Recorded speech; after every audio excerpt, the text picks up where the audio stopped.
నమస్తే, నేను Roja. Welcome to prime debate. కర్నూలులో పాలెం ఘటన దృశ్యాలు ఆవిష్కృతమయ్యాయి. యమదూతలుగా మారిపోయాయి ప్రైవేట్ ట్రావెల్స్. నాడు ఏసీ స్లీపర్ బస్సులో ట్రాజడీ, నేడు అలాంటి బస్సుల్లోనే ప్రమాదం జరిగింది. తెలుగు రాష్ట్రాల్లోని పాలకుల నిర్లక్ష్యం, రవాణా శాఖ అధికారుల అలసత్వం ఖరీదు 21 మంది ప్రాణాలు. అవును, మీరు వింటోంది నిజమే. కర్నూలు బస్సు ప్రమాదంలో అభం శుభం తెలియని ప్రయాణికులు చనిపోయారా, లేదా నిర్లక్ష్య భూతమే చంపేసిందా అనే ప్రశ్నలు సర్వత్రా వినిపిస్తున్నాయి. ఆంధ్రప్రదేశ్, తెలంగాణ రాష్ట్రాల్లో పైన పటారం, లోన లటోరంలో ఉన్న బస్సులు ఎన్నో ఉన్నాయి. ఫిట్నెస్ లేని ప్రైవేట్ ట్రావెల్స్ ఇంకెన్నో ఉన్నాయి. ఏసీ బస్సుల డిజైన్లలోనే లోపాలు స్పష్టంగా కనిపిస్తున్నాయి. అందుకే డొక్కు బస్సులు తుక్కుమంటూ అగ్నికి ఆహుతవుతున్నాయి. ఇంతకీ ఏసీ స్లీపర్ బస్సులకు పర్మిషన్ ఇచ్చిందెవరు? ఉల్లంఘనలు యథేచ్ఛగా జరుగుతున్న ప్రభుత్వాలకు కనిపించడం లేదా? ఇంకెన్ని రోజులు రవాణా శాఖ అధికారులు మొద్దు నిద్రలోనే ఉంటారు? ఇంకెన్నాళ్ళు ఈ ప్రమాదాలు జరగాలి? ఇంకెంతమంది చస్తే స్పందిస్తారు? కర్నూలు ప్రమాద ఘటనకు బాధ్యత ఎవరిది? ప్రగాఢ సానుభూతి, సంతాపాలు సరే, అక్రమార్కుల భరతం పట్టేదెప్పుడు? డేంజర్ ట్రావెల్స్ పై ఇవాల్టి స్పెషల్ డిబేట్.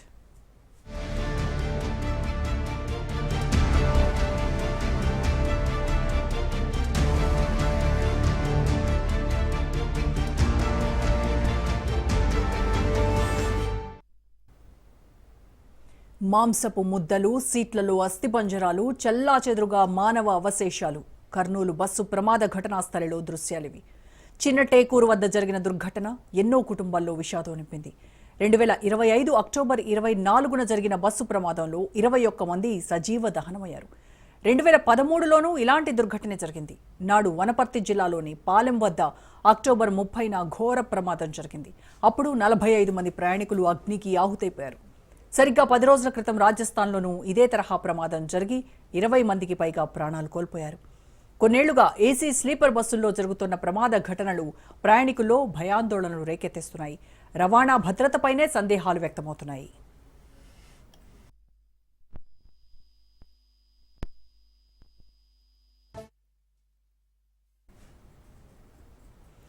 పర్మిషన్ ఒక దగ్గర, బస్సు తిరిగేది మరో దగ్గర. ప్రయాణికులను దోచుకునేది ఒక రాష్ట్రంలో, పన్ను కట్టేది మరో రాష్ట్రంలో. తెలుగు రాష్ట్రాల్లో ప్రైవేట్ ట్రావెల్స్ పరిస్థితి ఇది.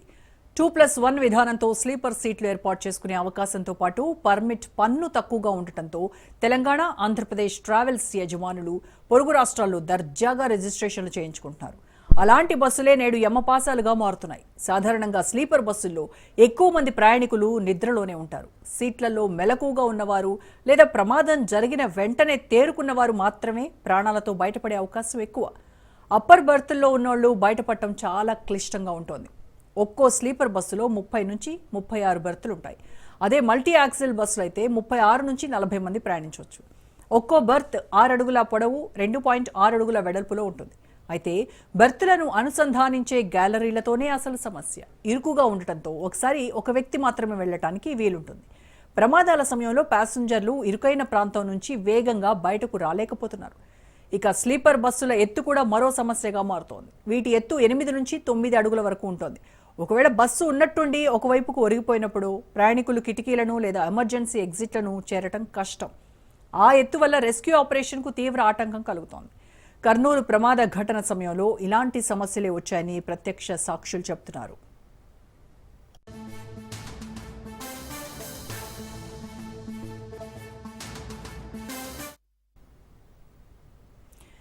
నిజానికి ఎవరైనా ప్రయాణం చేయాలంటే ఆ బస్సు ఎలాంటిది, ఫిట్నెస్తో ఉందా లేదా, మంచి బస్సేనా, బ్రేకులు సరిగా పడతాయా, ప్రమాదం జరిగితే ప్రాణాలతో తప్పించుకోవడానికి వీలవుతుందా, ఇలాంటివి ఏవి మనకు తెలియదు. మరి ఎవరికి తెలుస్తుంది? ఆర్టీఓ ఆఫీసర్లకు మాత్రమే తెలుస్తుంది. వాళ్ళు అన్ని బస్సులను చెక్ చేస్తున్నారా, వాహనాల్ని తనిఖీ చేస్తున్నారా అంటే లేదనే సమాధానం వినిపిస్తోంది. నామ్కే వాస్తేగా అప్పుడప్పుడు తనిఖీలతో సరిపెడుతున్నారు. ఆ విషయాన్ని స్వయంగా తెలంగాణ రవాణా శాఖ మంత్రి పొన్నం ప్రభాకరే చెప్పారు. అతిగా తనిఖీలు చేస్తే తమను వేధిస్తున్నారని వాహనదారులు అంటున్నారట. కర్నూలు బస్సు ప్రమాద ఘటనతో అనేక ప్రశ్నలు, అనేక సందేహాలు తలెత్తుతున్నాయి. ఇంతకీ 21 మంది ప్రాణాలు పోవడానికి కారకులెవరు?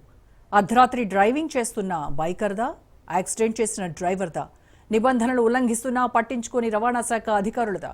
హూ ఇస్ ద కిల్లర్ అనే ప్రశ్నలు సర్వత్రా వినిపిస్తున్నాయి.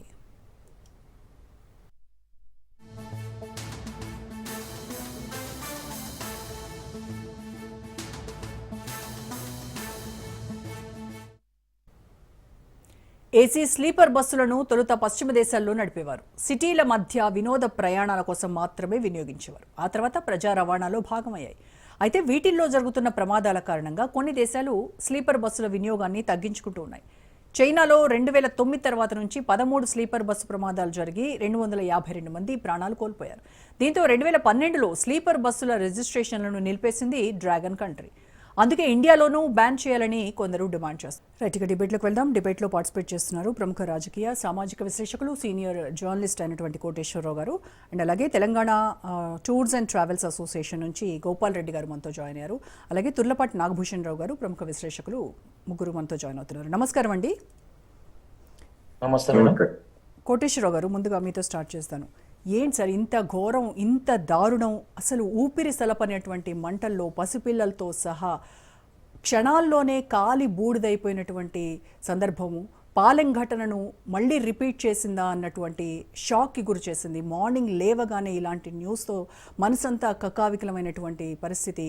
ఈరోజు అంటే పాలెం సంఘటన నుంచి ఈరోజు చిన్న టేకూరు బస్సు ప్రమాదం వరకు అసలు మనం ఏం నేర్చుకోవాలి, ఏం కనిపిస్తోంది ఈ సంఘటనలో? అలసత్వం ఎవరిది? ఈరోజు జరిగినటువంటి ఈ సంఘటనలో ఎవరు బాధ్యుల్ని చేయాలి? ఎవరిది ఈ పాపం? ఎవరు చంపారు? వాళ్ళు చనిపోయారా?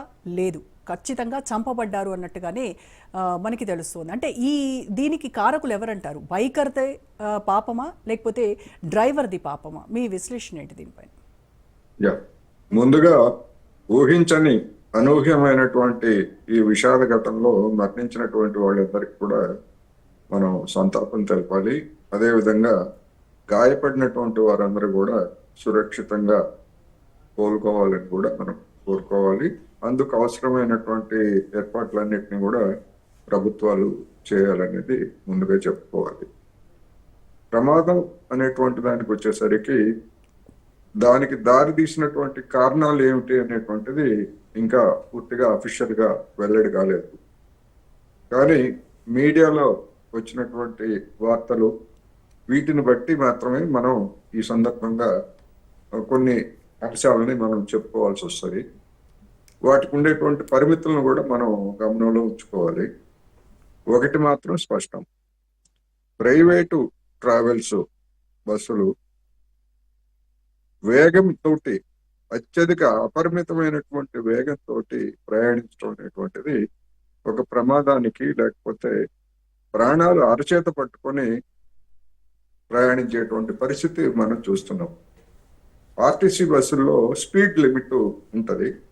రెండోది, ఆ డ్రైవర్లకి ఉండేటువంటి ఉద్యోగ భద్రత కావచ్చు, లేదా వాళ్ళ వేతన పరిస్థితులు, ఇవన్నీ కూడా చూస్తే ప్రైవేట్ ట్రావెల్స్తో పోలిస్తే ఒక మెరుగైనటువంటిది ఉంటుంది. తాపీగా వెళ్తారు. అయితే అనేక మంది, మనతో సహా మనం కూడా ఎప్పుడైనా ఆర్టీసీ బస్సుల్లో ప్రయాణించినప్పుడు ఏమిటి ఎడ్ల బండిలాగా వెళ్తాంది అని అనుకొని ఉండొచ్చు. కానీ ఎడ్ల బండిలాగా వెళ్తాందా లేకపోతే రాకెట్ సురక్షితంగా వెళ్ళటం అనేటువంటిది ముఖ్యం. ఇవాళ జరిగినటువంటి బస్సుకు సంబంధించి మీడియాలో వచ్చినటువంటి వార్తలు అవి నిజమా కాదా అనేటువంటిది అఫీషియల్ గా నిర్ధారిస్తే తప్ప తెలియదు. అసలు దాని ఫిట్నెస్ మొన్నటి మార్చి 31 ముగిసిపోయింది. ఆ తర్వాత దాన్ని రెన్యువల్ చేయలేదు అనేటువంటిది ఒక ప్రధానమైనటువంటి అంశంగా వచ్చింది. అదేవిధంగా ఇన్సూరెన్స్ కూడా దానికి రెన్యువల్ కాలేదని కూడా వచ్చింది. అది గనక వాస్తవమే అయితే చాలా దారుణమైనటువంటిది. అటు యాజమాన్యము, తనిఖీ చేయాల్సినటువంటి రాష్ట్ర ప్రభుత్వ విభాగము, ఇవన్నీ కూడా ఉంటాయి. అట్ ది సేమ్ టైము వినియోగదారులుగా, అంటే బస్సు ప్రయాణించేటువంటి వినియోగదారులుగా మనకు ఉండేటువంటి, ప్రయాణికులకు ఉండేటువంటి రైట్స్ కూడా ఉంటాయి.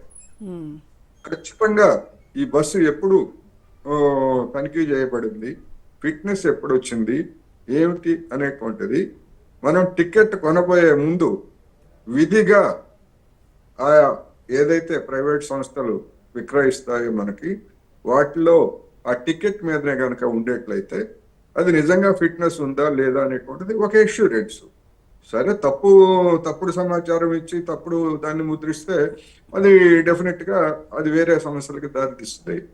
అటువంటివి కొన్ని బస్సుల్లో బోర్డుల్లో డిస్ప్లే చేయడము, లేకపోతే ఇటువంటి ఒకటి. రెండోది ఆ ప్రమాదం జరిగినటువంటి సమయంలో ఎమర్జెన్సీ డోర్ కూడా మామూలు డోర్ కూడా పనిచేయలేదు అని చెప్పేసి చెప్తున్నారు. దానికి దారితీసినటువంటి పరిస్థితులు ఏమిటి? డ్రైవర్ ఉంటారు, అసిస్టెంట్స్ ఉన్నాడు, మరి కానీ అసలు వాళ్ళిద్దరి డ్రైవర్ ఆల్రెడీ ఎప్పుడైతే మంటలు అంటుకున్నాయని తెలిసిందో ఈ లోపలనే దిగేసి పారిపోయాడు కదా, ఇంకొక డ్రైవర్ మాత్రమే ఉన్నాడు.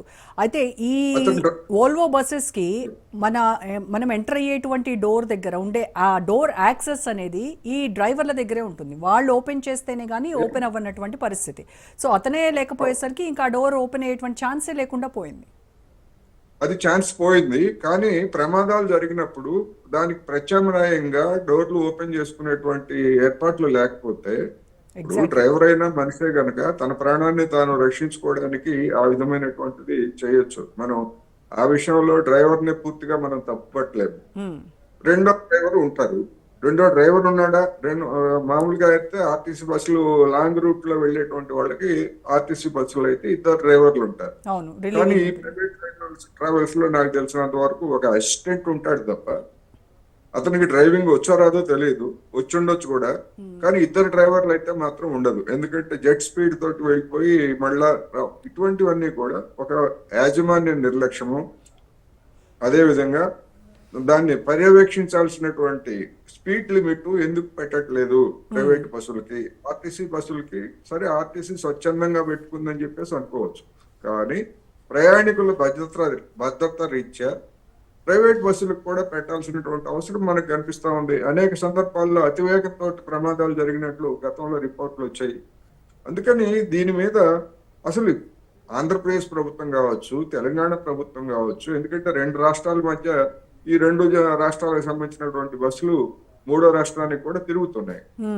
ఎవరు దీనికి అసలు బాధ్యత వహించి ప్రయాణికుల భద్రత గురించి, రోజు జరుగుతాయని కాదు, లేకపోతే ఇంకోటని కాదు, ఒక్కసారి జరిగినా కానీ అనేక కుటుంబాలు అనేక ఆశలతోటి పనిచేస్తున్నటువంటి వాళ్ళు కావచ్చు, ఎవరైనా కావచ్చు, జీవితాలు ఛిద్రమైపోయినటువంటి దానికి ఎవరు బాధ్యత వహించాలి అంటే ఖచ్చితంగా రాష్ట్ర ప్రభుత్వాలే బాధ్యత వహించాలి, నిబంధనలను అమలు జరపాలి.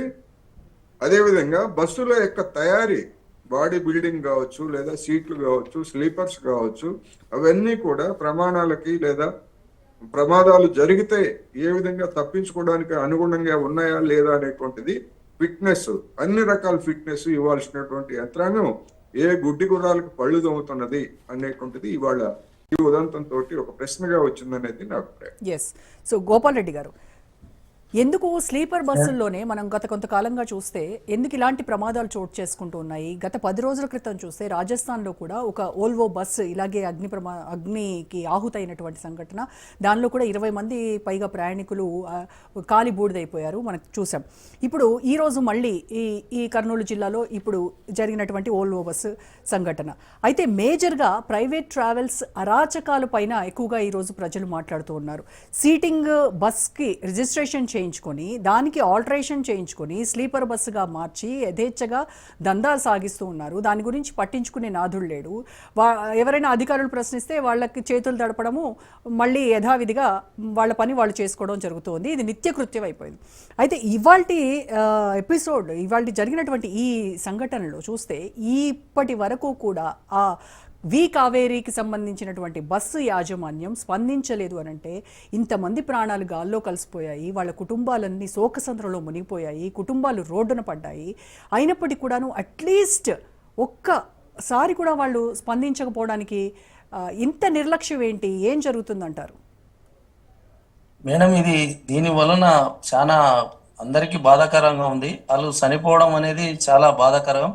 వాళ్ళకు మనం ఆత్మ శాంతించాలని కోరుకుంటున్నాం. మాకు తెలంగాణ వ్యాప్తంగా ట్రావెల్స్ల వలన, ప్రైవేట్ వాహనాల వలన కాదు మేడం. ఇది ఏమవుతుందంటే, బెర్తులు అనేది ఇంతవరకు సీటింగ్ అనేది ఉన్నప్పుడు ప్లేస్ ఎక్కువ ఉండేది. సీటింగులో హాయిగా కూర్చొని పోయి పుష్ బ్యాగ్ చేసుకొని కొద్దిగా నిద్రపోయే వాళ్ళు లేచి ఏమైనా ఇట్లా అనే జలకిచ్చేదడుగు లేచి ప్రమాదాలు జరగకుండా పోయేటివి బస్సులు. ఇప్పుడు ఏమైందంటే, జనాలు సుఖానికి వేరుపడ్డ వలన బెర్తులు అనేది చేసి దాంట్లకు మించి బాడీ బిల్డర్ వాళ్ళ వలన నిర్లక్ష్యం వలన డెకరేషన్ అనడం వలన, దానికి క్లాత్ ఎక్కువ పెట్టడం వలన, సొల్యూషన్లు ఇవన్నీ ఉండడం వలన దీని వలన ఎక్కువ జరుగుతుంది తప్ప ఈ సీటింగ్ బస్సు నుండి ఇంతవరకు గతంలో నుండి ప్రైవేట్ వాహనాలు చాలా తిరిగేవి. మీరు చూసినప్పుడు కానీ మనం ఎప్పుడు 93 నుండి కానీ 94 నుండి కానీ 95 నుండి కానీ బస్సుల్లో ఇట్లాంటివి జరగలేదు ఇంతవరకు గతంలో ఎప్పుడు కూడా ఇట్లా జరగలేదు. ఈ 3-4 ఏళ్ల సంది 25, 23 నుండి కూడా ఎందుకు జరుగుతున్నాయంటే డెకరేషన్లు ఎక్కువ చేస్తున్నారు బాడీ బిల్డర్. ఒక బండి మంచిగా డెకరేషన్ ఉంటే ఇంకో బండి డెకరేషన్ ఎక్కువ కావాలి. అదే పైన దానికంటే పైన style పటారం ఉండాలి. పైన పటారం లోన లోటారం పైకి మాత్రం చాలా అద్భుతంగా తయారు చేస్తారు.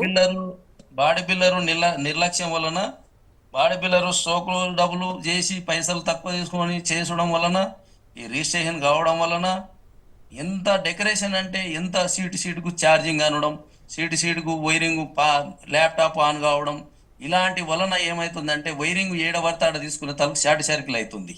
దాని వలన మంటలు వస్తున్నాయి. నిన్న జరిగిన విషయం వల్ల అయితే మటుకం డ్రైవర్ తప్పు కాదు, నిర్లక్ష్యం కాదు. అది రాత్రిపూట బైక్ వచ్చి బండి కిందికి వచ్చడం వల్ల ట్యాంక్ వలగడం వల్ల పెట్రోల్ పోవడం వల్ల దాని వలన మంటలు వచ్చినాయి. పెట్రోల్ అదే ట్యాంక్ వలగకపోతే పెట్రోల్ బండి బైక్ది అలాంటివి జరిగేటి కావు. మనకు కొంతమంది ఏం చెప్తున్నారంటే ఫిట్నెస్ లేదంటున్నారు. ఫిట్నెస్ ఉంది, ఆల్ పేపర్స్ వ్యాలిడ్ ఉన్నాయి బండికి. కానీ ఇదే బస్సుకు సంబంధించి మా దగ్గర ఉన్నటువంటి ఇన్ఫర్మేషన్ ప్రకారం ఇది 2018లో తెలంగాణలో రిజిస్ట్రేషన్ అయినటువంటి బస్సు. 2023లో ఎన్ఓసితో డయూడమన్లో రిజిస్ట్రేషన్ అయింది. తర్వాత నేషనల్ పర్మిట్తో బస్సు నడుపుతున్నటువంటి ఆపరేటర్లు, తర్వాత ఒడిశాలో రాయగఢ్లో బస్సుకు ఆల్టరేషన్తో పాటు ఫిట్నెస్ చేయించినటువంటి యాజమాన్యం. ఈ ఆల్టరేషన్ సీటింగ్కి పర్మిషన్ ఇచ్చి రాయగఢ్ ఆర్టీఏ పెద్ద తప్పు చేసింది అనేది ఇప్పుడు మాట్లాడుతున్నటువంటిది. 43 సీట్లకు పర్మిషన్ తీసుకొని స్లీపర్గా మార్చేశారు. ఇప్పుడు చెప్పండి ఎవరిది తప్పు? ఆర్టీఏ పర్మిషన్ ఇచ్చినటువంటి ఆర్టీఏ అధికారులుగా? ఇది గవర్నమెంట్ తప్పే కదా మేడం. ఎన్ఓసి ఇక్కడ ఏ రాష్ట్రం బండి అక్కడ రిజిస్ట్రేషన్ ఉంటే ఇంతగానం బండ్లు ఉండవు, మంచిగా బండ్లు ఉంటాయి. ఇప్పుడు గతము ఆ రాష్ట్రంలో తక్కువ ట్యాక్స్ అని చెప్పి ఆ రాష్ట్రానికి తీసుకుపోయి ఎన్ఓసి రిజిస్ట్రేషన్ చేసుకుంటున్నారు.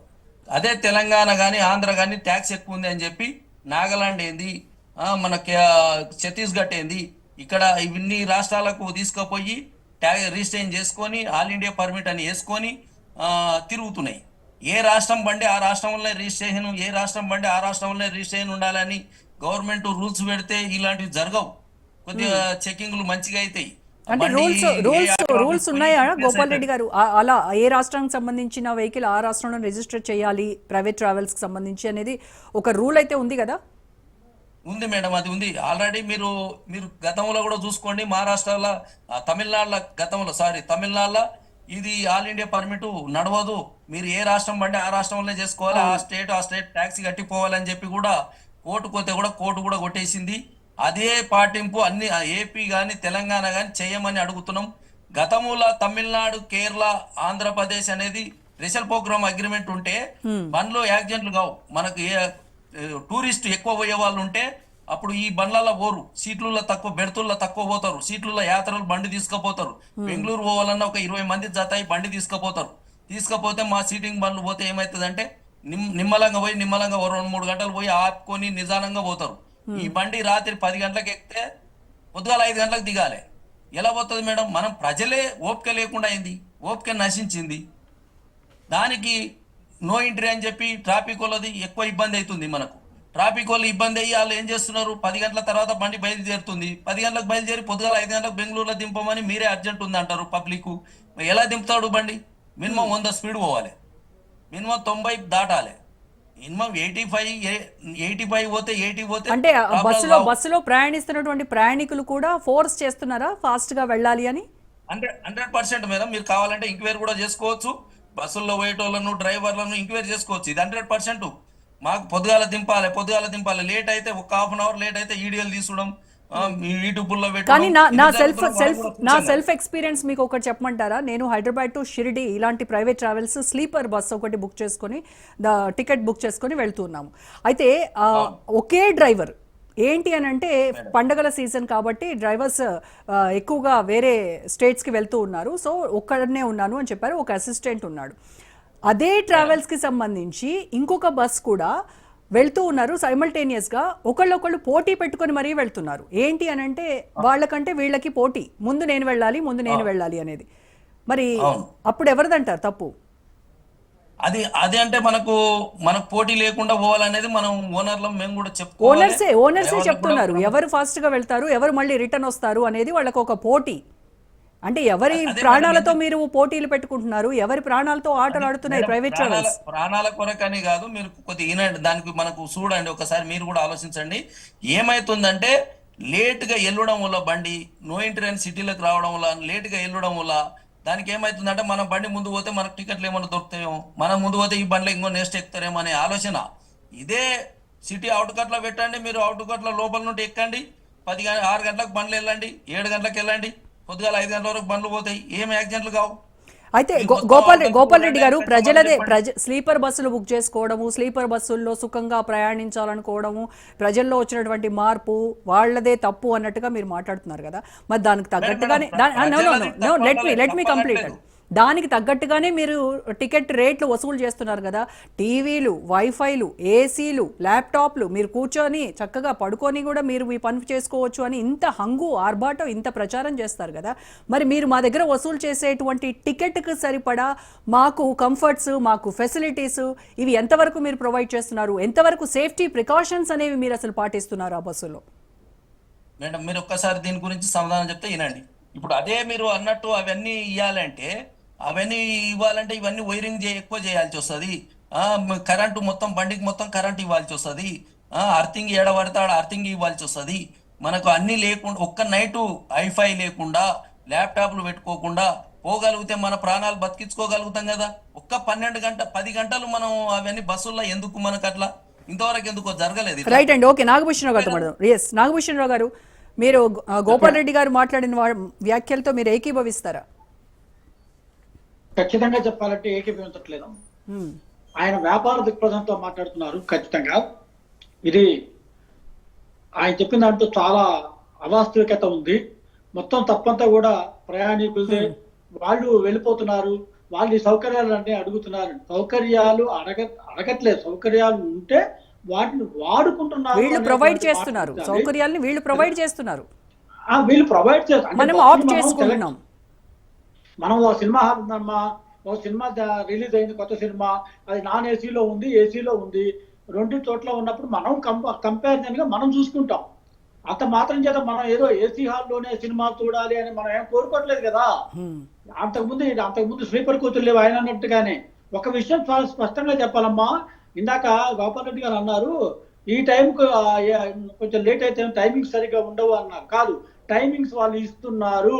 ఫలానా పాయింట్ దగ్గర, బోర్డింగ్ పాయింట్ దగ్గర ఇంత టైము, ఆ తర్వాత ఎండింగ్ పాయింట్ దగ్గర ఎన్ని గంటలకు వెళ్తుంది. ఉదాహరణకి బెంగళూరులో కనుక తీసుకున్నట్లయితే కృష్ణరాజపురానికి ఎంతసేపటికి వెళ్తుంది, తర్వాత వైట్ ఫీల్డ్ కి ఎంతసేపటికి అన్ని నిమిషాలకి అక్కడ వెళ్తుందని కూడా ముందే మనకి క్లియర్ గా ఇస్తున్నారమ్మా వాళ్ళు. వీళ్ళు తొందర పెట్టాల్సినటువంటి అవసరం లేదు. ప్రయాణికులు కూర్చున్నటువంటి వాళ్ళు ఎందుకు తొందర పెడతారుగా? అంటే లేట్ అయితే కదా, ట్రిప్స్ ఎక్కువ వెళ్తే ఎక్కువగా డబ్బులు వస్తాయి కదా, అది వాళ్ళ వ్యాపారం. ఇప్పుడు క్లియర్ గా వాళ్ళు టైమింగ్స్ దగ్గర నుంచి అన్ని ఇస్తున్నారు. ఇవ్వనిది ఏమైనా ఉన్నదా అంటే అసలు దానికి సరైనటువంటి ఫిట్నెస్ ఉందా, ఇన్సూరెన్స్ ఉందా, క్లిస్టర్ క్లియర్ గా వాళ్ళు మనకి ఏ రకమైనటువంటి డాక్యుమెంట్స్ జత చేస్తున్నారు. ఇన్సూరెన్స్ ఫెసిలిటీ వల్ల మనకి రైల్వే కనుక చూసినట్టయితే రైల్వేలో మనకి 1 రూపీ ఎక్స్ట్రా కట్టుకుంటే రిజర్వేషన్ అప్పుడు మనకి ఇన్సూరెన్స్ ఫెసిలిటీ ఇస్తున్నారు వాళ్ళు కదా, అవునా కదా? మరి అలాంటి సౌకర్యాలు ఎందుకు మనం వీళ్ళు పెట్టలేకపోతున్నారు అనేటువంటిది కూడా ఆలోచించాలి. వాళ్ళ ఏకపక్షంగా ప్రయాణికులు బలానా ఏసీ బస్సు ఎక్కుతున్నారు, వాళ్ళకి సౌకర్యాలు కావాల్సి వచ్చినాయి, వాళ్ళ ల్యాప్టాప్లు లేకుండా 10 గంటల సేపు 7 గంటల సేపు ఉండొచ్చు కదా అనేటువంటిది మాత్రం ఇది అడ్డగోలు వాదన అవుతుంది తప్ప నా దృష్టిలో ఇంకోటి వేరే ఒకటి కాదు. వాళ్ళ ఇన్సిడెంట్ జరిగింది కదా అని చెప్పి ఆలోచించకూడదమ్మా. ఇప్పుడు కూడా సమగ్రమైనటువంటి ఆలోచన చేయాలి మనం. వాళ్ళ మేధావి వర్గం వాళ్ళు, మీడియా వాళ్ళు, వాళ్ళ దేశ వ్యాప్తంగా కూడా కలవరం చెందినటువంటి ఒక సంఘటనని కేవలం ఒక కోణంలో చూసి మాట్లాడటం అనేది తప్పు అని నా అభిప్రాయం అమ్మా. మీరు అన్నారు తప్పని మీరు అంటున్నారు కదా. మేము మా బిజినెస్ కూడా కట్టలేము, వాళ్ళని ఏదో ఇబ్బంది పెట్టాలని కాదు. మనం ఏమంటున్నామంటే తలకు ఈ డెకరేషన్లు ఎక్కువ చేయాల్సి వస్తుంది. డెకరేషన్లు ఎక్కువ చేసుకునే తాలకు ఏమవుతుందంటే దాని బండి ఐఫై తయారు చేయాల్సి వస్తుంది. ఐఫై తయారు చేసే తాలకు ఏమవుతుందంటే మెటీరియల్ లైట్ వెయిట్ మెటీరియల్ అయిపోతుంది. గతంలో ఉన్నదానికంటే మనకు ఇప్పుడు చాలా సొల్యూషన్ కానీ వైరింగ్ కానీ ఇలాంటివి ఏమైతుందంటే ఎక్స్ట్రా చేసుకుంటూ పోవడం వల్ల దాని వలన జరుగుతున్నాయి ఇవన్నీ. ఇమీడియట్ గా ఇంతవరకు ఇట్లా జరగకపోయేది కదా. మీరు కూడా గతంలో మీరు చూసింటారు కదా. ఐఫై జత అయినందుకు, ఇట్లా ఐఫై తయారైనందుకు, ఐఫైకి మనం ఏదైతే అలవాటు అవుతున్నామో దాని వలన మేము కూడా అట్లా తయారు చేయాల్సి వస్తుంది.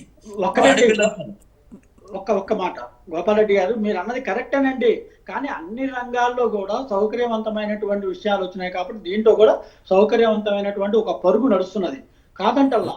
కానీ నేను అనేది ఏంటంటే అంటే హైటెక్ బస్సు తయారు చేయటం వల్ల లేదా హైఫై ఫెసిలిటీస్ ఇవ్వటం వల్ల మా బస్సులకు ఇలాంటి ప్రమాదాలు జరుగుతాయని మీకు తెలిసినప్పుడు వాటిని ఎందుకని మీరు కంట్రోల్ చేయలేకపోతున్నారు? లేకపోతే ప్రభుత్వం ఇచ్చినటువంటి గైడ్ లైన్స్ కూడా తొక్కి పెట్టేస్తున్నారా అనేది కూడా ఆలోచించాలి కదా. మరి సార్, ప్రభుత్వం అనేది మీరు అన్నది వాస్తవమే, అదే చేయట్లేకపోతున్నా. అంటే ఇదే ప్రభుత్వమే మనకి ఇట్లా తయారు చేయండి, ఇట్లా చేసుకోండి అని వాళ్ళు బాడీ బిల్డర్ వాళ్ళకి ఇస్తేనే కదా ప్రభుత్వం బాడీ బిల్డర్ వాళ్ళు చేసేది. వాళ్ళే చేయకపోతే మనం ఎందుకు చేపిస్తాం? బాడీ బిల్డర్ వాళ్ళని ఎందుకు కండిషన్ పెడతలేరు ప్రభుత్వం? ప్రభుత్వాలు కండిషన్స్ పెట్టడము, ప్రభుత్వాలు రూల్స్ పెట్టడమే కాకుండా మీ అంతటా మీరుగా కూడా మీకంటూ ఒక స్వయం ఇది ఉండాలి కదా. మీరంటూ కొన్ని గైడ్ లైన్స్. మేము అలా పెట్టాలంటే ఒక బండి వచ్చి 68 లక్షలు బెర్త్ కట్టాలంటే ఇప్పుడు ₹1 కోటి అవుతుంది. ₹1 కోటి పెట్టుబడి పెట్టినప్పుడు దానికి అయిపోయి ఉంటేనే 4 ఎక్కుతారు అనేది ఎక్కువ అయిపోతుంది కదా మాకు. ఓకే, సో మీ వ్యాపారం మీ దృష్టిలో మీ వ్యాపారం మీకు ముఖ్యం. ఈ వ్యాపారం ముఖ్యం కాదు, మనం దానికి తగ్గట్టు బండి అయితే నడపాల్సి వస్తుంది, దానికి తగ్గట్టు మనం మెటీరియల్. ఓకే, కంప్లీట్ చేయనివ్వండి నాగభూషణరావు గారు, మీరు మాట్లాడండి. అండ్ ఒక్క విషయం చెప్తున్నాను, నిబంధనలు ఉన్నాయి కాబట్టి వాళ్ళే ఇచ్చారు కదా పర్మిషన్. మాకు ఏసీలు పెట్టుకోవడానికి ఇచ్చారు, ల్యాప్టాప్లు పెట్టుకోవడానికి, లేకపోతే టీవీలు పెట్టుకునే సౌకర్యం ఇచ్చారు, అన్నిటికీ వాళ్ళు అప్రూవల్ చేశారు అని అంటున్నారు కదా. నేను అనేది ఏంటంటే అప్రూవల్ చేయించడము ఒక ఎత్తు అయితే దాన్ని సురక్షితంగా ఉంచడము ఎప్పటికప్పుడు. ఇప్పుడు మన ఇంట్లో ఉందండి, ఉదాహరణకి మన ఇంట్లో మనకి దాదాపుగా ఒక 80 పాయింట్స్ ఉంటాయి, పవర్ పాయింట్స్ ఉన్నాయనుకోండి.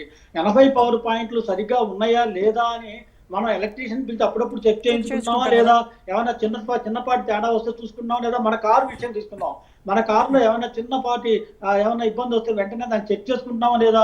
రోజు వేల కొద్ది మైళ్ళు తిరుగుతున్నటువంటి, రాను పోను కలుపుకుంటే వేల కొద్ది మైళ్ళు తిరుగుతున్నటువంటి ఈ ప్రైవేట్ బస్సులు వాటిని కంట్రోల్ చేయడానికి, వాటిని చెక్ చేసుకోవడానికి, సేఫ్ సైడ్ లో నడుపుకోవడానికి మీ బ్రాండ్ ని మీరు కాపాడుకోవాలి కదండి. ముందు మిగతా వాళ్ళతో మీ బ్రాండ్ మీకు వాల్యూ లేదా? మీ బ్రాండ్ మీరు కాపాడుకోవాలా అక్కర్లేదా? మీకు ఇలా జరిగితే పొద్దున ఎవరు ఎక్కుతారండి? పలానా కావేరి కావచ్చు, ఇంకోటి కావచ్చు, ఏదైనా కానివ్వండి, ఎలా ఎక్కుతారు చెప్పండి? సార్, ఇప్పుడు ఒక్క విషయము, అన్ని బస్సులు గోపాల్ రెడ్డి గారు మీరు వీడియో ఆన్ చేయండి, మీరు కనిపించట్లేదు. కోటేశ్వరరావు గారు, ఇప్పటి వరకు వి కావేరీ ట్రావెల్స్ సంబంధించినటువంటి యాజమాన్యం తరపున ఒక్కళ్ళు కూడా ఎవ్వరు స్పందించలేదు. దీన్ని అంటే వాళ్ళు ఎందుకు ఇంత రెక్లెస్గా వాళ్ళు ఉంటున్నారు? కనీసం స్పందించడం కానీ, దీనిపైన ఏం జరిగిందని చెప్పడం కానీ, దీనిపైన ఎలాంటి ఇది చేయకపోవడం ఒకటి. తర్వాత గతంలో జరిగినటువంటి పాలెం యాక్సిడెంట్ కనుక చూసుకుంటే ఆ యాక్సిడెంట్కి సంబంధించి సిఐడి ఎంక్వైరీ వేసింది. తర్వాత 400 పేజీల నివేదికను కూడా వాళ్ళు సమర్పించారు. దాంట్లో ఛార్జ్ షీట్లో కొంతమంది R&B అధికారులు, తర్వాత జేసీ ప్రభాకర్ రెడ్డి వాళ్ళ వైఫ్ అండ్ జబ్బార్ ట్రావెల్స్ అని వీళ్ళందరి పేర్లు కూడా ఛార్జ్ షీట్లో పెట్టారు. అసలు ఓల్వో బస్సు తయారీలోనే లోపం ఉంది అని చెప్పేసి వాళ్ళు తేల్చారు. ఆ తర్వాత ఇలాంటివి జరిగినప్పుడు మాట్లాడతారు అందరూ, కానీ జరగకుండా చూడడానికి ఎలాంటి చర్యలు తీసుకోవాలనే దానిపైన ఏదో జరిగే హడావిడి చేస్తారు ఒక 2-3 రోజులు, తర్వాత మళ్ళీ మామూలే, ఇవన్నీ నడుస్తూనే ఉంటాయి. ఇలా జరిగినటువంటి వాళ్ళు కూడా చాలా ఈజీగా తప్పించుకుంటారు, ఎందుకంటే బ్రైబ్ చేతులు తడిపేస్తే పనులు అయిపోతాయి. అలా తయారైంది ప్రస్తుతం రాష్ట్రంలో పరిస్థితి. ఇప్పుడు రోజా గారు, ఈ ప్రైవేట్ బస్సు లాబీ అనేటువంటిది 2 తెలుగు రాష్ట్రాల్లో కావచ్చు లేదా ఇతర రాష్ట్రాల్లో కావచ్చు, మొత్తం ప్రభుత్వాలని ఆ రవాణా రంగంలో వాళ్ళు శాసిస్తున్నట్టుగా ఉంది తప్ప పాలకులు వాళ్ళు పాలిస్తున్నట్టుగా లేదు. ఎందుకంటే మీరు చెప్పినటువంటి ఆ నివేదికలో ఆ యాజమాన్యాలకు సంబంధించి లేదా అధికారులకు సంబంధించినటువంటి అవన్నీ ఉన్నప్పటికీ, ఆ తరువాత ఇప్పుడు గోపాల్ రెడ్డి గారు చెప్తున్నారు, మేము పోటీ పడుతున్నాము, సౌకర్యాలు కల్పిస్తే 4 ఎక్కుతారని మేము చెప్తున్నాము అని చెప్తున్నారు. రెండోసారి ఆయనే చెప్తున్నారు, మరి ప్రభుత్వాలు అనుమతిస్తున్నాయి కదా, ప్రభుత్వాలు అంగీకరిస్తున్నాయని కదా. అందుకని నేను ముందే చెప్పాను, అల్టిమేట్ గా వీటన్నిటిని నియంత్రించాల్సింది ప్రభుత్వ యంత్రాంగం. ఆ యంత్రాంగం గుడ్డి గుర్రాలకు పళ్ళు దొరుకుతా ఉంది, లేదా ఈ లాబీయిస్టులకి వీళ్ళు ఇచ్చేటువంటి ముడుపులకి మామూలు ప్రైవేట్ ట్రావెల్స్ అంటే ఏదో ఒక బస్సు అర బస్సు గతంలో అటువంటి వాళ్ళు ఉండేవాళ్ళు. గుంటూరు అనేక ప్రాంతాల్లో సిటీ బస్సులు ఒక బస్సు రెండు బస్సులు అట్లది. కానీ ఇప్పుడు అట్లా కాదు, కార్పొరేట్ స్టైల్. కొంతమందికి అయితే కొన్ని వందలు, మనం ఒక ఎంపీ కూడా చూసాం కదా, ఒక ఎంపీ ఒక పెద్ద ట్రావెల్స్ నడిపినటువంటి ఎంపీ దాన్ని సరే నేను వదిలేసుకున్నాను. అందుకని ఇవాళ ఈ లాబీ అనేటువంటిది ఎమ్మెల్యేలు గాను ఎంపీలు గాను మంత్రులు గాను ఉండి మొత్తం డామినేట్ చేస్తున్నటువంటి దానిలో అధికార యంత్రాంగం యొక్క నిర్లక్ష్యం పూర్తిగా కనిపిస్తా ఉంది. అందుకని గోపాల్ రెడ్డి గారు చెప్పింది కూడా అదే, వాళ్ళు ఎందుకు ఇవ్వాలి? ఎస్, నేను కూడా అదే అంటున్నాను. ఇప్పుడు ప్రైవేట్ యజమానులకి వాళ్ళకి స్వయం నియంత్రణ ఏముంటది? ప్రభుత్వాలు ఏం చెప్తున్నాయి? పాలసీ, మీ ఫ్యాక్టరీలో మీరే తనిఖీ చేసుకోండి, మీరే సర్టిఫికేట్, సెల్ఫ్ సర్టిఫికేట్ ఇచ్చుకోండి అని చెప్పిన తర్వాత వాడు ఏమిస్తాడు? సెల్ఫ్ సర్టిఫికేట్ ఏమి తనిఖీ చేస్తాడు? బస్సులు కూడా అంతే. స్వయం నియంత్రణ అనేటువంటిది ఏ ప్రైవేట్ యజమాని ఎక్కడైనా ప్రపంచంలో సెల్ఫ్ నియంత్రణ అనేటువంటిది ఎక్కడైనా ఉందా? మనం ప్రైవేట్ వాళ్ళ నుంచి ఎట్లా ఆశిస్తాం అది? అందుకని అసలు ప్రభుత్వ విధానంలోనే ఉన్నది, ఈ ప్రభుత్వ విధానంలోనే ఉన్నది. అందుకని ప్రయాణికులు ఇప్పుడు గోపాల్ రెడ్డి గారు చెప్పింది నిజం. ఇప్పుడు ఒక 10 గంటల పాటు ఏమి లేకుండా ప్రశాంతంగా బెంగళూరుకో మెడ్రాస్కో లేకపోతే ఇంకోటానికో పడుకొని నిద్రపోయి వెళ్తే పంపలే మునగవు. కానీ అటువంటి వాటిని ఎందుకు అనుమతిస్తున్నారు? ఫిట్నెస్ తనిఖీ చేసేటువంటి వాళ్ళు ఇదిగో ఇంత వైరింగ్ ఇస్తే ఏదన్నా ప్రమాదం జరిగితే ఇది ప్రమాదం, దీన్ని తీసేస్తారా లేదా? ఫెసిలిటీస్ ఇవ్వకపోతే ఏ గొడవ ఉండదు కదా సార్. ఫెసిలిటీస్ ఉన్నాయి కాబట్టి ఇప్పుడు కోటేశ్వరరావు గారు, మనది సెడెన్షియల్ లైఫ్. ఇంత సెడెన్షియల్ లైఫ్ లో మనము పడుకోవడం, రేపు మళ్ళీ రీచ్ అవ్వగానే ఆఫీస్కి వెళ్ళాలి, ఆఫీస్ పనులు అవే కదా చేసుకుంటా ఉంటారు.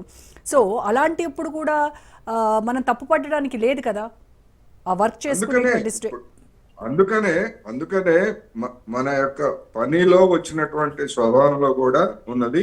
దానికి కూడా నేనేమంటానంటే యజమానులే కారణం. ఆ విధంగా మనల్ని ఒక యంత్రంలాగా మార్చేసి మనం ప్రయాణించేటప్పుడు కూడా మనం పడుకోకూడదు, ఏదో ఒకటి పని చేయాలి, ఆలోచించాలి అనేటువంటిది యంత్రంలాగా మార్చేశారు. చార్లీ చాప్లిన్ సినిమా చూడండి మీరు, తెలుస్తుంది. అంటే మన వ్యవస్థ, మనం పనిచేసేటువంటి కంపెనీలు కావచ్చు, ఇవన్నీ కూడా యంత్రాలాగా మార్చేస్తున్నాయి. అందుకని మనం కూడా ప్రయాణికులకు కూడా మరి సెల్ఫ్ రిస్ట్రిక్షన్ ఉండాలి కదా. రెండోది ఇంకొకటి ఏంటంటే రైళ్లు, ఈ పెరిగినటువంటి జనాభాకి ప్రయాణికుల అవసరాలకు అనుగుణంగా రైళ్లు అనేటువంటివి వేయడం లేదు. వేస్తే ఈ విధమైనటువంటి ప్రమాదకరమైనటువంటి బస్సుల్లో ప్రయాణించేటువంటి వాళ్ళు ఎత్తుకుంటారు. అందుకని అన్ని వ్యవస్థల్లోనూ అటు రైల్వే వ్యవస్థ అవసరమైనటువంటి ట్రైన్స్ వేరు, ఆ ట్రైన్స్ పోనీ సకాలంలో నడుస్తాయంటే వాటిని సకాలంలో నడిపేటువంటి పరిస్థితి లేదు. అందుకని ఇవన్నీ కూడా చూసిన తర్వాత మనకు కాదులే అని చెప్పేసి ఒక నిర్లక్ష్యం ప్రయాణికుల్లో కూడా ఉన్నది, లేదని మనం అనుకోవడానికి లేదు. కానీ మరి ఆ ప్రయాణికుల నిర్లక్ష్యాన్ని పోగొట్టాలన్నా, యజమానుల బాధ్యత రాహిత్యాన్ని కంట్రోల్ చేయాలన్నా ఎవరు చేయాలి? ప్రభుత్వమే చేయాలి, యంత్రాంగమే చేయాలి. కోటేశ్వర గారు, ఇక్కడ ఒకటి ఏంటంటే మీరు అన్నట్టుగా ప్రొవిజనే లేకుండా ఉంటే అసలు ఏది గొడవే లేదు. అయితే ఎప్పుడైతే ఈ ప్రొవిజన్ ఇస్తున్నారో వీళ్ళు వాడుకుంటూ ఉన్నారు. ప్రొవిజన్ అనేది తీసేయడానికి లేదంటారా అసలు? అంటే దానికి మరి ఎందుకు ప్రొవిజన్ పెట్టడానికి అవకాశం ఉన్నప్పుడు మనకి ప్రొవిజన్ తీసేయడానికి ఎందుకు లేదు?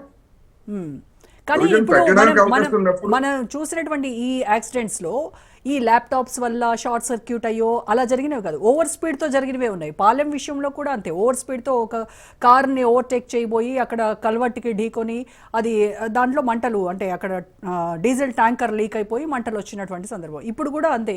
మరి ఆ బైకర్ తప్పో డ్రైవర్ తప్పో ఏదైనా కూడా ఓవర్ స్పీడ్ అనేది కదా ఇక్కడ కూడా. ఇప్పుడు బైకరు నాకు పొద్దుటి నుంచి అర్థం కాని విషయం ఏంటంటే లోపలికి ఎట్లా దూసుకొచ్చాడని. బస్సు ముందు నుంచి వచ్చాడా, పక్క నుంచి వచ్చాడా? మరి గోపాల్ రెడ్డి గారు చెప్పాలి, ఆయన ఏమన్నా ఎంక్వైరీ చేశారేమో. ఇప్పుడు పక్క నుంచి వస్తేనేమో డెఫినెట్ గా అది మరి బస్సు డ్రైవర్ తప్ప లేకపోతే బైక్ నడిపిన తప్ప అనేటువంటిది నిర్ధారణ కావాల్సి వస్తుంది. లోపలికి దూరటం అంటే యా లోపలికి మేడం డోర్ ఇది నుంచి పక్కన సైడ్ నుంచి సార్ రావాలి. అడిగింది కూడా కరెక్టే మేడం. ఆ. అది బైక్ అనేది మిస్టేక్ లో జరిగింది, అతనికి జరిగేతలకు బైక్ కిందికి వచ్చడం వల్ల మనకు జరిగింది మేడం. ఇప్పుడు మీరు కూడా చూడండి, ఇప్పుడు టెక్నాలజీ చాలా పెరిగిపోయింది. షోరూమ్ వాళ్ళు కూడా సార్ అన్నారు స్పీడ్ అని, స్పీడ్ అయితే మీరు ఎక్కడన్నా చూసుకోవచ్చు 85, 80కి లాక్ అనేది షోరూమ్ వాళ్ళే లాక్ ఇస్తున్నారు. మనం బండి తయారై బయటికి రాగానే 85కి లాక్ అయిపోతుంది, బండి స్టార్ట్ కాదు. లాక్ 85 దాటితే లాక్ తీసే ఆప్షన్ లేదా? లేదు మేడం, అది లాక్ తీస్తే మనకు కోడ్ అనేది చాలా బండికి ప్రాబ్లం. ఇప్పుడు చాలా టెక్నాలజీ చాలా పెరిగింది. బండి లాక్ ఏదన్నా మనం చేయి పెట్టి ఏదన్నా చేస్తే ప్రైవేట్ వాళ్ళు ఏది చేయబోయినా బండి ఆన్ కాదు, బండి స్టార్ట్ కాదు. షోరూమ్ వాళ్ళకి మొత్తం ఇంటిమేషన్ పోతుంది, అంత టెక్నాలజీ వచ్చింది. ఇప్పుడు గోపాల్ రెడ్డి గారు ఏ ఇంకొక బండి విషయము, కూడా- ఇప్పుడు కొత్తగా వచ్చేటువంటి ఈ ఓల్వో బస్సెస్ ఏవైతే ఉన్నాయో వీటికి ఈ ఎమర్జెన్సీ ఎగ్జిట్లు ఎన్ని ఉన్నాయి? రేర్ ఒకటి, ఫ్రంట్ ఒకటి, మిడిల్ ఒకటి ఉంటున్నాయి కదా కొత్తగా వచ్చిన వాటికి. పాత వాటికి ఆ అవును ప్రొవిజన్ అది లేననుకుంటా పాత వాటికి. లేదు మేడం, పాత దాంట్లో కూడా మనకు వెనకాల ఒకటి ఉంటుంది, సైడ్ కు ఒకటి ఉంటుంది, ముందల డోర్ ఒకటి ఉంటుంది. కాబట్టి రాత్రి కూడా డోర్ తీయడానికి లేకపోవడం కారణం ఏంటంటే మంటలు మండే తలక ఎయిర్ డోర్ అనేది పైపులు ఉంటాయి కాబట్టి దగ్గర అయిపోయి కాలిపోయినాయి. Hmm. కాలిపోవడం వల్ల తీయడానికి రాకపోయింది. అది ఓకే. ఈ మూసుకొని ఆ డోర్ ఓపెన్ చేయాలంటే ఆ పైపు ఉండాలి, ఆ పైప్ అనేది కాలిపోయింది. మంటలకు ప్లాస్టిక్ కాబట్టి ఊగినే పోతుంది కదా, దాని వల్ల మిస్టేక్ జరిగి లేపలేకపోయారు. ఓకే. మరి కావేరీ దాని వల్ల ఇబ్బంది అయింది. కావేరీ ట్రావెల్స్ లేదు, మీరు మీటర్ కూడా చూడొచ్చు, 80 స్పీడే ఉంది బండి. బండి ఆగినప్పుడు అట్లే స్పీడ్ అయిపోతుంది. అప్పట్లాక స్పీడ్ తగ్గడానికి ముళ్ళు తీయడానికి లేదు దానికి. ఓకే. టెక్నాలజీ మారింది కాబట్టి 80 స్పీడ్ లోనే బండి కూడా ఆగిపోయింది. అది ఓకే. అట్లా ఉంది అన్నట్టు. టెక్నాలజీ చాలా మారింది మేడం. ఇప్పుడు ఇంతవరకు లేక గతంలో లేక లేవు. ఇప్పుడు బండి ఓవర్ స్పీడ్ పోయినా ఇంటిమేషన్ వస్తుంది, ఓనర్ కానీ ఎవరికైనా ఇంటిమేషన్ వస్తుంది. అది కుయ్యం కుయ్యం అని సౌండ్ కూడా హారన్ వస్తుంటది మీకు. అంత మంచి జాగ్రత్తలే ఉన్నాయి. బైక్ తగులడం వల్లనే మనకు జరగకూడదు అలాంటిది జరిగింది. కావేరీ వేమూరి కావేరీ ట్రావెల్స్ వాళ్ళు కూడా మీకు పరిచయం అండి గోపాల్ రెడ్డి గారు? పరిచయం మేడం. ఓకే. ఎవరికి సంబంధించింది ఇది? అంటే అది మేడం ఈ దీంట్లో కూడా 2 కేటగిరీలు ఉన్నాయి మేడం. ఇప్పుడు వీళ్ళేమో డైలీ సర్వీస్ వాళ్ళు, మేము వచ్చేమో కాంట్రాక్ట్ క్యారేజ్, అంటే మేము యాత్రలు తిప్పేది అది స్టేజ్ క్యారేజ్ కిందకి వస్తుంది, మాదేమో కాంట్రాక్ట్ క్యారేజ్ కిందకి వస్తుంది. దీంట్లో కూడా 2 భాగాలు ఉన్నాయి. వాళ్ళు నైట్ సర్వీస్ అంటే తీసుకుపోయి తీసుకొచ్చేదా, మావి మొత్తం మేము వచ్చేసేమో కాంట్రాక్ట్ క్యారేజ్ అనేది యాత్రలు తీసుకుపోయి తీసుకొచ్చి పెళ్లిళ్లకు ఇవన్నీ నడిపే వెహికల్స్ వాళ్ళేమో మావి. కాకుండా ఓనర్స్ అనేది అందరూ పరిచయం ఉంటారు. ఓకే. ఓనర్స్ పరిచయం లేదు. కానీ మరి ఈ ఇన్సిడెంట్లో ఇప్పటి వరకు కూడా వాళ్ళు మాట్లాడకపోవడాన్ని ఎలా చూస్తారు మీరు? అది దానికి మాట్లాడాలి, వాళ్ళ మేనేజర్లు సూపర్వైజర్లు అయితే మాట్లాడుతున్నారు. ఓనర్ అయితే లేడు అనేది కొద్దిగా వచ్చింది బయట. ఓనరు ఇక్కడ అందుబాటులో లేడు అనేది ఇంటిమేషన్ అయితే తెలిసింది మేడం. మేము కూడా ఎంక్వైరీ చేయడం జరిగింది. కొద్దిగా ఓనరు బయట దేశం ఏదో ఉన్నాడు అనేది తెలిసింది. దానికి కొంచెం క్లియర్ గా తెలియదు. దానికి కూడా మేము తెలుసుకుంటున్నాం, ప్రయత్నం చేస్తున్నాం. మనం కూడా ఏది చేయాలనుకుంటున్నామో అది చేస్తున్నాం. మన ప్రభుత్వం కూడా మంచిగానే స్పందించింది, వాళ్ళకు సాయం చేద్దామని, వాళ్ళు కూడా కోలుకోవాలని మనం అందరం కోరుకుంటున్నాం. ఇలాంటివి జరగాలని అయితే ఏ బస్ ఓనర్ ఎంత లాస్ అవుతాడో మీకు అందరికి కూడా తెలుసు. అది ఇలాంటివి జరిగితే ఎవరం కూడా అట్లా జరగాలని కోరుకోం మేడం. ప్రాణాలే పోయాయి, ప్రాణాలకి మనం విలువ కట్టలేం కదా, ప్రాణాలే పోయాయి బస్సు. గోపాల్ రెడ్డి గారు ఒక్క విషయం చెప్పండి. ఇప్పుడు ఈ వేమూరి కావేరి బస్సు మీరు చెప్పినటువంటి 2, ఒకటేమో స్టేజ్ క్యారేజ్ లాగా, లేకపోతే ఒకటేమో టూరిస్టులు. ఈ టూరిస్ట్ పేరుతోటి ఇది ఉన్నటువంటిది స్టేజ్ క్యారేజ్ గా నడుపుతున్నారా, లేకపోతే వీళ్ళకి పర్మిషన్ ఉందా అసలు? సార్ మీరు అన్నది అడిగింది కరెక్ట్ సార్. ఇది ఇలాంటి పర్మిషన్ అయితే వాళ్ళకు ఇంతవరకు గతంలో ఎలా ఉండేదంటే ఏ స్టేట్ కి ఆ స్టేట్ ట్యాక్సీ కట్టి వాళ్ళు నడిపేవాళ్ళు. అప్పుడు బెర్తులు అనేది మన తెలంగాణలో రిజిస్ట్రేషన్ తక్కువ ఉండేది, బయట బెంగళూరు అక్కడ రిజిస్ట్రేషన్ ఉండేది. ఇప్పుడేమో అంతటా రిజిస్ట్రేషన్ చేస్తున్నారు. ఆ రాష్ట్రంలో రిజిస్ట్రేషన్ చేసుకుని ఇక్కడ ఆల్ ఇండియా ట్యాక్స్ అనేది కట్టి తిరుగుతున్నాయి. అలా తిరగకూడదు. అది టూరిస్ట్ వాళ్ళకు వచ్చిన పర్మిట్ ను ఈ స్టేజ్ క్యారేజ్ వాళ్ళు అనేది, కాంట్రాక్ట్ క్యారేజ్ వాళ్ళు అనేది వాడుకుంటున్నారు. ఏ స్టేట్ ఆ టేస్ట్ లో రిజిస్ట్రేషన్ చేసుకొని తిరగాలి పనులు యాక్చువల్ గా అయితే. ఓకే. మనం కూడా మేము కూడా ప్రపోజల్ అదే పెట్టినాం. గవర్నమెంట్ రిక్వెస్ట్ చేసేది కూడా టూరిస్ట్ వాళ్ళకు హెల్ప్ చేయండి. తమిళనాడు, కేరళ, తమిళనాడు కానీ ఆంధ్రప్రదేశ్, ఫస్ట్ గతంలో ఆంధ్ర కానీ తమిళనాడు, మన ఆంధ్రప్రదేశ్ తెలంగాణ కలిసి ఉన్నప్పుడు తమిళనాడు బండి పోతే తిరుపతి పోయినా, మనం అరుణాచలం పోయినా, ఎక్కడ పోయినా స్టాంప్ వేసుకొని టూరిస్ట్ వాళ్ళు పోయేవాళ్ళు. రిసల్పోక అగ్రిమెంట్ అనేది ఉండేది, ట్యాక్సీ లేదు దాంట్లో. ఇప్పుడు ఏం చేశారంటే మన తెలంగాణ ఆంధ్ర ఇడిపోయినాక మనకు ట్యాక్సీ పెట్టారు. గత ప్రభుత్వం చంద్రబాబు నాయుడు కానీ మన సీఎం గారు కేసీఆర్ కానీ ఉన్నప్పుడు ఏం చేశారంటే మనకు రెవెన్యూ ఎక్కువ వస్తుంది అని చెప్పి ట్యాక్స్ పెట్టడం జరిగింది. ట్యాక్స్ పెట్టడం వల్ల మా టూరిస్ట్ అనేది తగ్గిపోయింది, ఈ బెర్తులు అనేది ఎక్కువ అయిపోయింది. అదే ఈ ట్యాక్సీలు లేకపోతే, టూరిస్ట్ బస్సులు ఎక్కువ అయితే ఇలాంటి వాళ్ళల్లో ఇక్కడ పోతుండ్రి. అప్పుడు ఏమవుతుందంటే ఇప్పుడు బెంగళూరు పోయి ఆ నుండి మనం వేరే బస్సు పోదాం అనే వాళ్ళు ఎక్కువ అయిపోయారు. చెన్నై పోయి మనం ఆ నుండి ఎక్కువ యాత్రలు పోదాం అనే వాళ్ళు ఎక్కువ అయిపోయారు. దాంట్లో మనకు ఈ బెర్తులు ఇవన్నీ ఎక్కువ అయిపోతున్నాయి. ఇదే సీటింగ్ బస్సులకు ఈ ట్యాక్సీలు, బార్డర్ ట్యాక్సీలు అనేది లేకుండా ఉంటే మనకు మంచిగా ఇలాంటి ప్రమాదాలు జరగవు. ఇలాంటి మంచిగా ఇంతవరకు ఎట్లా ఉండవో సేఫ్టీగా అలా పానాలకు సేఫ్టీ అనేది ఉంటుంది. అయితే గోపాల్ రెడ్డి గారు, చాలా వరకు కూడా ఒక బండి ఒక నెంబర్తో రిజిస్టర్ చేయించుకొని ఇంకొన్ని బస్సులు కూడా అదే నెంబర్లు వేసి నడిపిస్తున్నారు అనేది కూడా ప్రైవేట్ ట్రావెల్స్ గురించి వస్తున్న వార్తలు. మేడం అది అందరు చెయ్యరు మేడం. అది ఎవరో ఒకరు, అదే మనం 100 ఇద్దరు ముగ్గురు ఉండింటారు, అది అంత పబ్లిసిటీ అవుతుంది తప్ప 99% అలాంటివి చాలా మంది చేయరు మేడం. అది తప్పు. ఏదో ఒకటి దొరికినప్పుడు దాన్ని పబ్లిసిటీ చేసడం తప్ప దాంట్లో అయితే చాలా మంది అలాంటి పనులు అయితే చేయరు. ఎందుకంటే అలా చేస్తే ఓనర్ కూడా చాలా లాస్ అయిపోతాడు మేడం, తట్టుకోలేడు అలాంటివి జరిగినప్పుడు. Right, okay. నాగభూషణరావు గారు, ఇప్పుడు ఈ పర్టికులర్ ఈ వి కావేరీ ట్రావెల్స్ బస్సు పైన దాదాపుగా 23,000 రూపాయల పైగా ఓవర్ స్పీడ్ చాలాన్స్ ఉన్నాయి. అంటే గతంలో కూడా ఇంతే ఓవర్ స్పీడ్గా వెళ్ళినట్టు మనకి రుజువు అవుతా ఉంది. అంటే ఇలాంటివి జరిగినప్పుడు ఈ మోటార్ వెహికల్ యాక్ట్ ప్రకారం శిక్షలు ఏమి అంత గట్టిగా ఉండవా? ఎందుకు ఇది రిపీటెడ్గా జరుగుతూ ఉంటాయంటారు? చలానాల సంఖ్య నాగభూషణరావు గారు,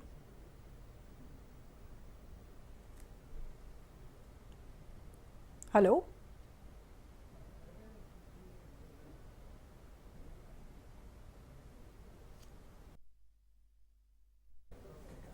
చలానా అసలు మన వాడు ఇచ్చాడు చలానా, మనకు కట్టకపోతే ఏం చేస్తారు చూద్దాం.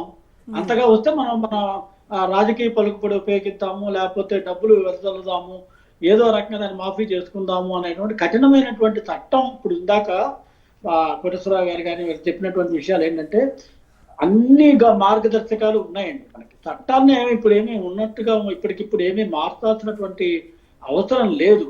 వచ్చిన ప్రాబ్లం వల్ల ఏంటంటే దాన్ని అది అతుకుల బొంతలా తయారైపోయింది, చిల్లుల జల్లెల్లా తయారైపోయింది. సో దాంతో ఏమైపోయిందంటే ఎవరికైనా కానీ ఒక రకమైనటువంటి ధీమా వచ్చేసింది, ఏం కాదు మనకి అనేది. ఈ ధీమా అనేది చివరికి నిర్లక్ష్యానికి దారితీస్తున్నది. ఈ నిర్లక్ష్యం అనే కారణంగా చివరికి ఇంతమంది ప్రాణాలను బలిగొంటున్నటువంటి పరిస్థితి వస్తుంది. అల్టిమేట్ గా మనం ఇప్పుడు నా ఉద్దేశం ఏంటంటే ఈ ఇన్సిడెంట్ ని, లేదా ఎప్పుడో ఇన్సిడెంట్ జరిగినప్పుడు ఇందాక మీరు అన్నట్టుగా కేవలం ఇన్సిడెంట్ జరిగినప్పుడు 1 రోజు 2 రోజుల్లో మనం అందరం కలవరపడిపోతుంటాం, ఏం చేయాలి తపన పడుతుంటాం. వాళ్ళ తప్పంటాం, వీళ్ళ తప్పంటాము, ట్రావెల్స్ వాళ్ళ తప్ప, లేకపోతే ప్రయాణికులది తప్ప, అసలు ఆ బస్సు ఎక్కకూడదు, ఎందుకు ఎక్కారు అని అదా, లేకపోతే ఇంకోటి ఇవన్నీ పక్కన పెట్టండి. అసలు బేసిక్ గా రూట్ కాదని మనం ఎందుకు మర్చిపోతున్నాం? ఇన్ని ఇన్సిడెంట్ జరుగుతుంటే ఎక్కడెక్కడ లొసుగులు ఉన్నాయో సమగ్రమైనటువంటి, ఇంకోటి రాష్ట్రానికి రకరకాలుగా గైడ్ లైన్స్ కొన్నిట్లో మార్పులు వస్తున్నాయి.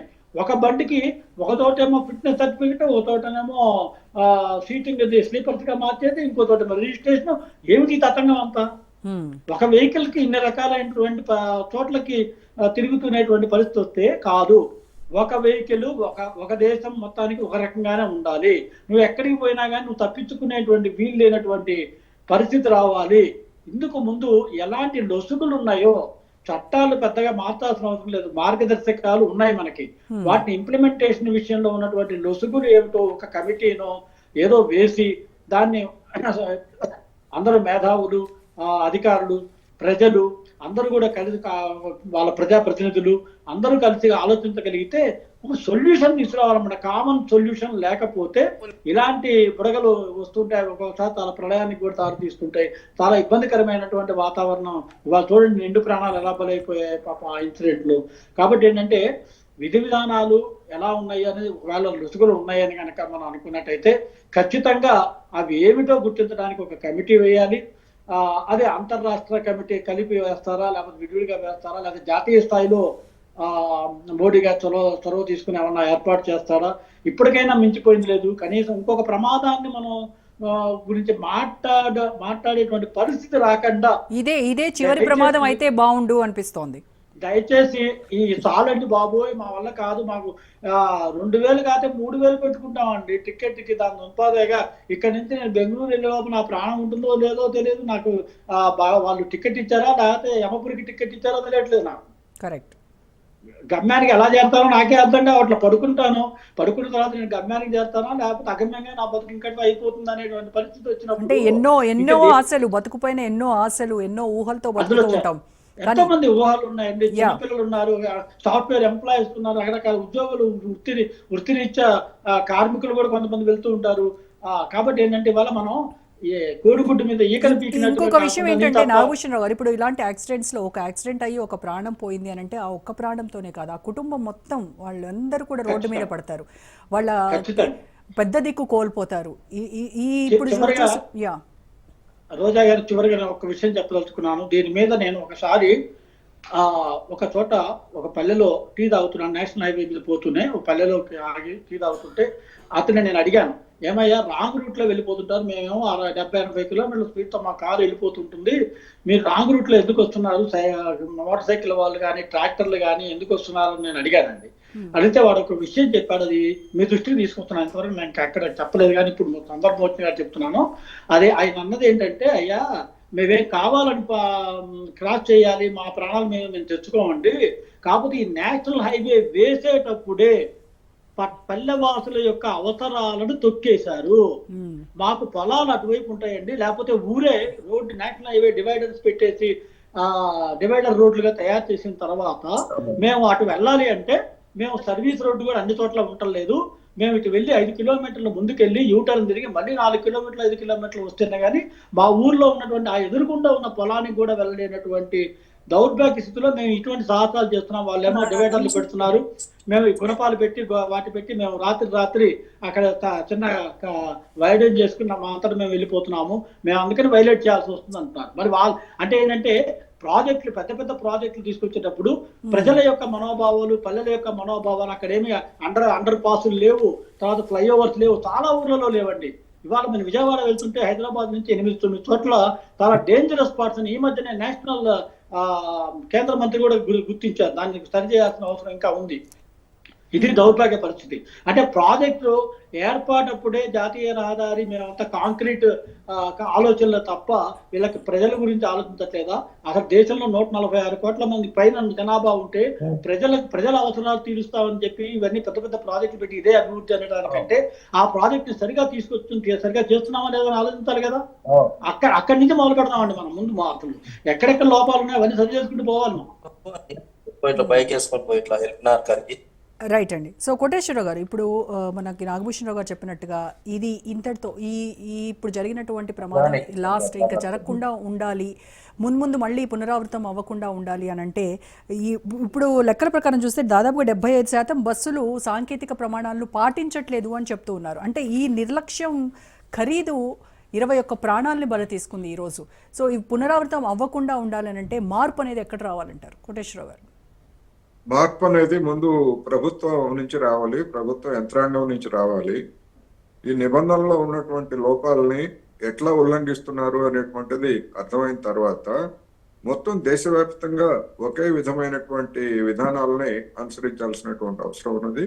రెండవది నాగభూషణరావు గారు చెప్పినట్టు అది ఇవాళ సమస్య కాదు, ఇంతకు ముందు అనేక ప్రమాదాలు ఆ విధమైనటువంటి క్రాసింగ్స్ సౌకర్యం లేని కారణంగా జరిగింది. అందుకని మన నేషనల్ హైవేల డిజైన్ లోనే ఆ విధమైనటువంటి లోపం ఉంది. గతంలో మనం చూసాం కాపలాదారు లేని రైల్వే క్రాసింగ్ దగ్గర ప్రమాదాలు అనేటువంటి వాటిని ఇప్పుడు అండర్ పాస్ల ద్వారా కొంతమేరకు సవరించారు. అదే విధమైనటువంటి పద్ధతి నేషనల్ హైవేస్ కూడా ఖచ్చితంగా ఇప్పుడైనా అడుగు నుంచి పెట్టొచ్చు. అదేమి పెద్ద సమస్య ఏం కాదు. నేషనల్ హైవేకి గ్రామాల దగ్గర రైతులకి వ్యవసాయానికి ప్రాధాన్యత అని చెప్తున్నటువంటి వాళ్ళు, రెండోది నేషనల్ హైవేస్ లేదా పెట్రోల్ దాళ్ళు ఈ రోడ్డు సెస్ కూడా వసూలు చేస్తున్నారు. ఆ సెస్ తోనైనా కానీ ఈ నేషనల్ హైవేస్ లో గ్రామాల్లో ఆ విధమైనటువంటి సౌకర్యం ఇచ్చి ప్రమాదాలను నివారించవచ్చు. అందుకని డబ్బులు లేక కాదు, విజన్ లేక, రెండోది బాధ్యత రాహిత్యం. ఏముందులే పల్లెటూళ్ళలో ఎవడో అనేటువంటి ఒక నిర్లక్ష్యపూరితమైనటువంటి ఒక నేరపూరితమైనటువంటి వ్యవహారం తప్ప మరొకటి కాదు. అందుకని సమస్యలు వచ్చినప్పుడు దాన్ని పరిష్కరించాలి. విజనరీ అంటే అదే కదా. మేము 2040లో ఎక్కడికో సో తీసుకుపోతాం. జరిగినప్పుడు మాత్రం ఏదో హడావిడి కాకుండా అసలు రూట్ కాజ్ ఎక్కడ ఉంది, దానికి మూల కారణం ఏంటి అనేది దానిపైన పాలెం ఉదంతంలో ఒక నివేదిక ఇచ్చారు. Yes. దాన్ని ఎక్కడన్నా ఇంప్లిమెంట్ చేయడానికి అధికార యంత్రాంగం ప్రయత్నించిందా అనేటువంటిది అక్కడిని మొదలు పెట్టమనండి రెండు రాష్ట్రాలు. ఎందుకంటే అవతల నుంచి వచ్చినటువంటిది యువతల రాష్ట్రంలో జరిగిన ఉదంతం కదా అది. అందుకని రూట్ కాజ్ అక్కడే ఉంది. దానికి మంత్రులు హడావుడి చేయడం తప్ప నిజానికి ఏ మంత్రి, అటు మంత్రి కానీ ఇటు మంత్రి కానీ పైన ఉన్నటువంటి ఢిల్లీలో ఉన్నటువంటి మంత్రి కానీ ఎవ్వరూ పట్టించుకోవట్లేదు. మొత్తం నేరపూరితమైనటువంటి నిర్లక్ష్యం. అందుకని ఈ ప్రమాదానికి అందరి బాధ్యత, పుణ్యం ఇందులో ఉంది అనేది నేను చెప్పదలుచుకున్నాను. Right, okay, thank you so much Koteswararao గారు, నాగభూషణరావు గారు, గోపాల్ రెడ్డి గారు, థ్యాంక్ యూ అండి. రైట్, ఇది వాళ్ళ special debate. Stay tuned to Raj news.